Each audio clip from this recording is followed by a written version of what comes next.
Captain Sarah Chen had seen 1,000 alien artifacts in her 15 years as a xenoarchaeologist, but none had made her skin prickle quite like the crystalline crest embedded in the temple wall. The structure predated every known civilization in the Andromeda sector, older than the Vrax Empire, older than the Keeper Collective, older even than the mysterious progenitors who had supposedly seeded the galaxy with sentient life. "Careful, Captain," Zixthor chittered, his mandibles clicking nervously. The insectoid engineer had worked with Sarah long enough to recognize when she was about to do something reckless. "The Crest emits energy signatures we've never encountered. Our scans can't even classify the technology." Sarah approached the wall anyway, her boots echoing in the vast chamber. The Crest itself was beautiful, a spiral pattern that seemed to shift and flow like liquid metal, surrounded by symbols that hurt to look at directly. Above it, carved in a script that predated galactic standard by millennia, were words her translators struggled to render. "Those who walked first." "It's calling to me," Sarah whispered, reaching out despite Zixthor's protests.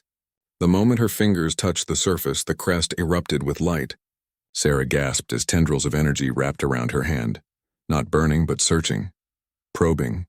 The chamber's dormant systems awakened with a sound like a dying star being reborn. Holographic displays flickered to life along the walls, showing star maps of impossible complexity and data streams in languages long forgotten. Then the crest spoke, its voice resonating in frequencies that made reality itself vibrate.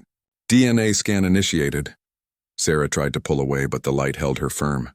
She watched in horror and fascination as the energy traveled up her arm, dissecting her genetic code with surgical precision. Zixthor's 3 eyes widened as he read the translated displays. "Captain, these readings, they're analyzing not just your DNA, but your entire evolutionary history. It's tracing your genetic lineage back thousands of generations." "Analysis complete," the crest announced. "Genetic markers identified. Origin world, Earth species human. Classification, founder species." The chamber fell silent except for Sarah's rapid breathing. "That's impossible," she breathed. "Humans have only been in space for 3 centuries. We're newcomers, the youngest species in the Galactic Council. Accessing historical database," the crest interrupted. "Cross-referencing genetic signature with Imperial records. Match found, lineage confirmed." The holographic displays shifted, showing images that defied everything Sarah thought she knew.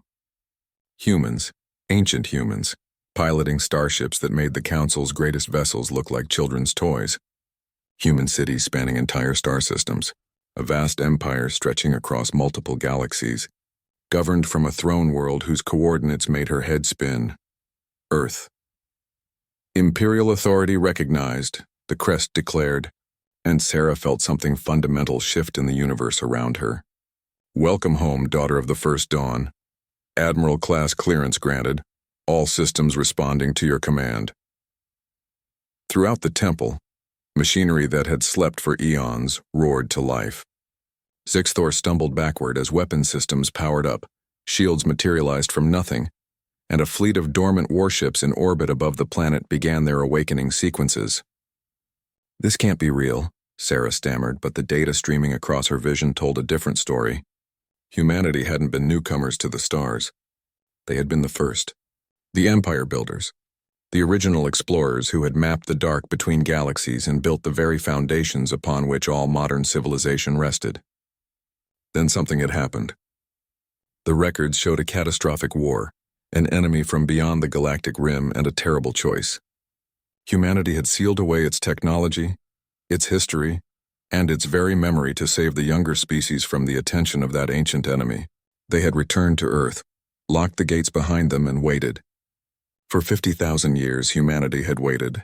"The Council needs to know about this," Zixthor said, his voice trembling. "The humans, you're not the newcomers. You're the progenitors. You're the ones who seeded our worlds, who built the ancient gates, who established the laws of galactic civilization before any of us could even conceive of space travel."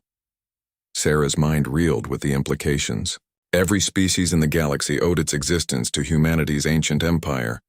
The protection protocols, the carefully placed genetic markers that prevented species from destroying themselves before they reached the stars, the mysterious coincidences that always seemed to save younger races from extinction. All of it had been humanity, working from the shadows, waiting for the right time to return. "Authorization query," the Crest demanded. "Will the daughter of Earth reclaim her inheritance? Will humanity rise once more?" Sarah looked at Zixthor, then at the displays showing a galaxy that suddenly seemed much smaller and more fragile than she'd ever imagined. The ancient enemy was stirring again. The seals were weakening, and humanity, whether they knew it or not, was about to remember who they really were. She pressed her palm firmly against the Crest. "Send the signal," she said quietly. "Wake them all up. It's time humanity came home."